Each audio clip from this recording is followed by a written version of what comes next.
dit comment est-ce que... Ouais, un résumé, un court résumé de assumer votre identité. Ok. C'est bon. Ok, bonsoir monsieur. Bonsoir madame. Oui, j'aimerais savoir quelles sont vos différentes impressions par rapport à la 7e édition de la semaine d'évangélisation des barreaux. Ben, je peux qu'avoir une impression, celle d'être dans la maison de Dieu, parce qu'il est écrit qu'il est à doux et agréable d'être ensemble et surtout dans la maison de l'Éternel. Donc par rapport à ces programmes, j'ai une bonne impression et surtout que j'étais en train d'enseigner. J'ai le sentiment que ce que j'ai partagé a été est passé, le message est passé. Donc c'est bien de telles initiatives qu'il faut d'ailleurs encourager, que cela ne soit pas seulement une seule fois dans l'année, mais que cela soit multiplié. Cela soit multiplié afin que davantage nous puissions grandir auprès du Maître. Parce que nous vivons dans un monde où il y a tellement de difficultés et tout ça, nous avons vraiment besoin d'être équipés et surtout affirmer notre identité telle que l'autel est libéré dans ce programme-là. Donc un événement comme celui-ci ne peut pas nous donner tous les éléments de l'identité en Christ. D'où vraiment, j'ai une bonne impression, mais il ne faut pas s'arrêter là, il faut continuer. Et pour les encouragements, alors je l'ai déjà dit, je vous encourage à ne pas vous arrêter là. Lorsqu'on a un thème comme celui-ci, il ne doit pas seulement rester un thème événementiel, il doit être prolongé, c'est-à-dire on saisit l'événement, cet événement pour une continuité.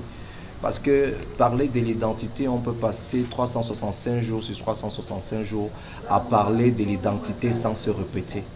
Donc je vous encourage à y rester et je vous assure, lorsque vous affirmerez votre identité en tant que disciple de Christ, alors là vous allez marquer la différence. Parce que si vous ne savez pas qui vous êtes, ça veut dire que vous êtes déjà perdu. Vous ne saurez pas où vous allez, vous ne saurez pas ce que vous allez faire de la vie. Tout part de qui on est. C'est pour ça que lorsque Dieu rencontre Moïse dans le buisson Adam, Moïse pose la question à l'Éternel en disant que mais tu m'envoies vers ton peuple, je veux leur dire que j'ai rencontré qui? Et l'Éternel va dire, tu leur diras que je suis. En ce moment, lorsque l'Éternel dit je suis, il affiche l'identité, son identité. Et si nous avons la nature de notre Dieu le Créateur, ça veut dire que nous aussi nous sommes je suis. Et peut-être nous y reviendrons. Ok, une dernière question. J'aimerais vous demander, en tant que panéliste, en tant qu'encadreur, si vous pouvez nous faire un bref résumé de comment assumer son identité. Alors, par rapport à l'enseignement qui a été donné aujourd'hui, assumer mon identité en Jésus-Christ dans un milieu professionnel, alors j'ai donné 3 éléments clés. Tout d'abord, en dégageant un peu la problématique de l'identité, nous avons parlé de l'hypocrisie qui fait la guerre à la véritable identité. Nous avons donné plusieurs exemples. Mais ce qu'il faut retenir, c'est qu'il y avait 3 éléments clés, c'est-à-dire comment affirmer son identité en milieu professionnel. Il faut être rempli d'amour, il faut aimer son travail, il faut aimer son patron et aimer ses collègues. Hein, Jésus nous dit que si nous aimons ceux qui nous aiment, nous ne sommes pas très différents des païens, parce qu'ils aiment ceux qui les aiment. Donc, il nous encourage à aimer également nos ennemis. Certainement, en milieu professionnel, nous avons les ennemis. Nous devons les aimer.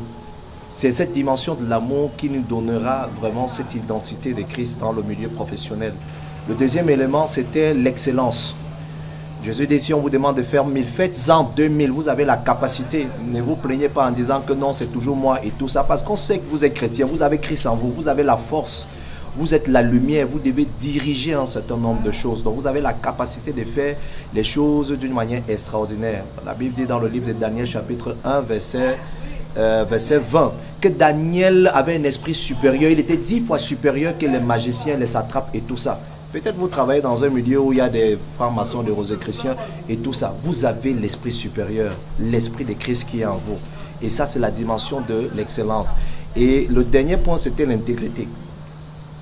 Dieu donne juste une seule condition à Abraham, sois intègre. Et peut-être je ne l'ai pas dit, c'est l'intégrité qui garantit notre prospérité. C'est l'intégrité qui garantit un certain nombre de choses. Et nous savons qu'Abraham était tellement riche dans le Seigneur. Et les évangiles nous disent que nous sommes héritiers à Abraham. Donc nous également, nous avons toutes ces dimensions-là. Et l'intégrité, c'est être un. L'intégrité, c'est l'opposé de hypocrite, c'est-à-dire quelqu'un qui joue un rôle. Tu es un envers toi-même et tu es un avec ton Dieu. Si tu t'accordes avec ton Dieu, tout ce que tu demanderas sur la terre te sera accordé. Donc voilà donc en résumé les 3 clés qui sont très importantes pour affirmer notre identité dans un milieu professionnel.